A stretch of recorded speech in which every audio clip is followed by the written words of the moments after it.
the choice that the messenger was given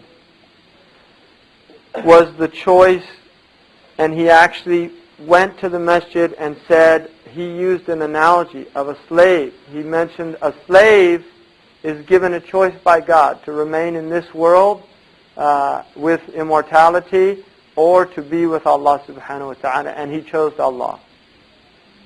And Abu Bakr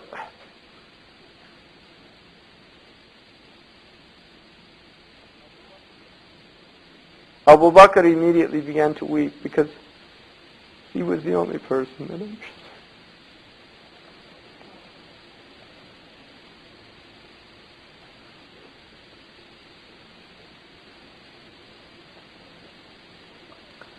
And when the Prophet ﷺ saw Abu Bakr weep, he said, Abu Bakr, if I was going to take a friend in this world,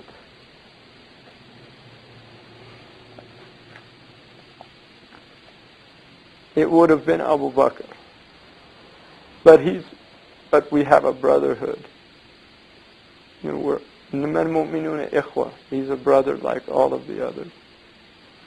And then he looked around and he saw the windows and he said, close all of the windows except the window of Abu Bakr in the masjid, which was a clear indication that Khilafah was going to be Abu Bakr. And then he also, when he got the fever, he said, told Abu Bakr to lead the prayer, which was another clear indication that Abu Bakr would be there. And he also told them that we will meet at the Hawd. And he said, أَنَا فَرَضُكُمْ عَلَى الْحَوْض. I'll be the first one.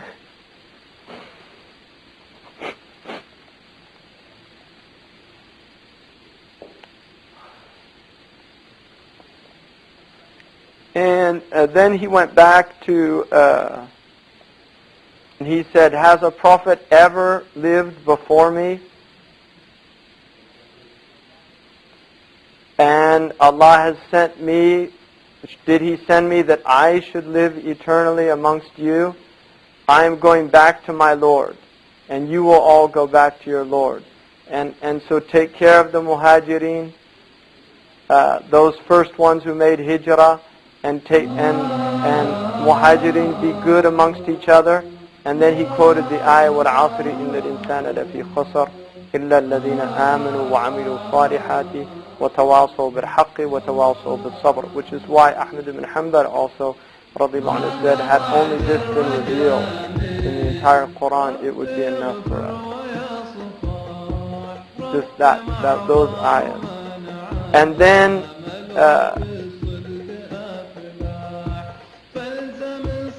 what happens is the Messenger of Allah, right before he died, he actually came out to pray. And he saw Abu Bakr radiallahu anhu leading the prayer. And Fadl, who was the son of Abbas, said that he never saw the Prophet's face glowing like he saw on that day. And he said he looked and he was so happy that he smiled, watching all of the believers in the masjid praying, and Abu Bakr leading the prayer. And all of the believers started looking over at the Messenger of Allah while they were praying. And he told them, indicated to finish their prayer. And they were happy because they actually thought he'd gotten well. And he was helped by his nephew, his cousin, to Abu Bakr. And then he sat down. Abu Bakr tried to go back and he pushed him forward, and then he sat down and prayed next to him, which is a clear indication that Abu Bakr was his Khalifa. And at that point he went back into his chamber, and the Messenger of Allah sallallahu alaihi wasallam, when he right before he died, he began to say Ar-Rafiq al-A'la, and he would repeat that, which is the most exalted companionship. So he was leaving his worldly companions to be with Allah subhanahu wa ta'ala. And then the other thing that he said right before he died, as-salah, as-salah, and he repeated that, prayer, prayer, telling his ummah to guard their prayer. وَمَا مَلَكَتْ أَيْمَانُكُمْ, and people who are under your authority, like servants and these things. To beware of oppressing people. So those are the two wasiyah, and then he said the Rafiq al-Ala, and then he gave his last breath, sallallahu alayhi wa sallam. And the Sahaba said that there was no greater musibah. Of all of the things that they had suffered, nothing compared to the loss of the Messenger of Allah. And even Umar Fadl said that it's not the death of the Messenger that mourns us, that causes this mourning. We feel so much because we know that he's gone to be with Allah, but it's that we've lost communication.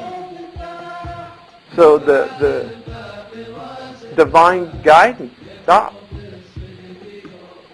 But Allah said that it was perfected, and so everything that was there was there. Sayyidina Umar lost it, really. I mean, that's not, I think that Sayyidina Umar, he just couldn't take the news. And this is the idea of a grief that's so incredible that you lose your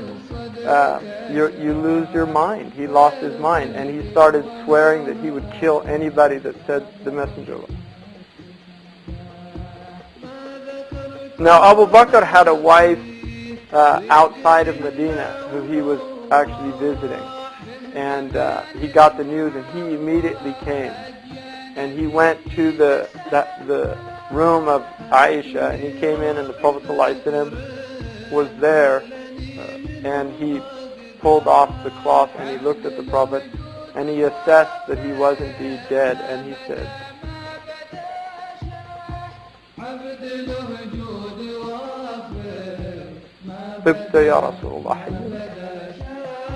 that you were pure in life in death.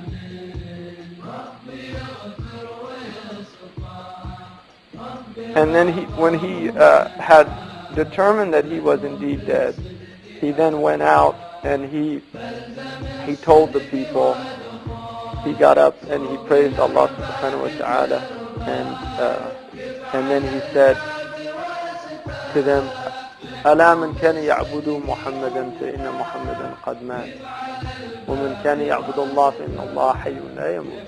Whoever worshipped Muhammad, then let him know that Muhammad is dead. But whoever worshipped Allah, let him know that Allah is living and does not die. And then he recited the ayah, إِنَّكَ مَيِّتٌ وَإِنَّهُمْ مَيِّتٌ. You will die and they will die. And then the ayah, وَمَا مُحَمَّدٌ إِلَّا رَسُولٌ قَدْ خَلَتْ مِنْ قَبْلِهِ الرُّسُلُ. Muhammad is nothing but a messenger, which is a very harsh ayah, but it's part of the reality that he is a man like other men who came before from Allah, and he, like the others died, will die. أَفَإِنْ مَاتَ أَوْ قُتِلَ انقلبتم. If he dies or is killed, do you just turn على عقابكم, on your heels? وَمَنْ يَنْقَلِبْ عَلَى عَقِبَيْهِ فَلَنْ يَضُرَّ اللَّهَ شَيْئًا. And anyone who does turn and flees, then he has not harmed Allah at all, one jot. وَسَيَجْزِي اللَّهُ الشَّاكِرِينَ. And Allah will reward the grateful. And when he read that, Sayyidina Abu Bakr, Sayyidina Umar realized, he said it was as if the first time he'd ever heard those verses. And they realized that the Messenger of Allah was dead. Now, this obviously creates a very serious crisis in the community, because 23 years they had direct guidance from the Messenger of Allah, and in the last 10 years in Medina they've had his guidance, and these would be very long years filled with barakah. And so these people really would have not experienced, it would have been as if this was going to just go on. And like all things, it had to come to an end.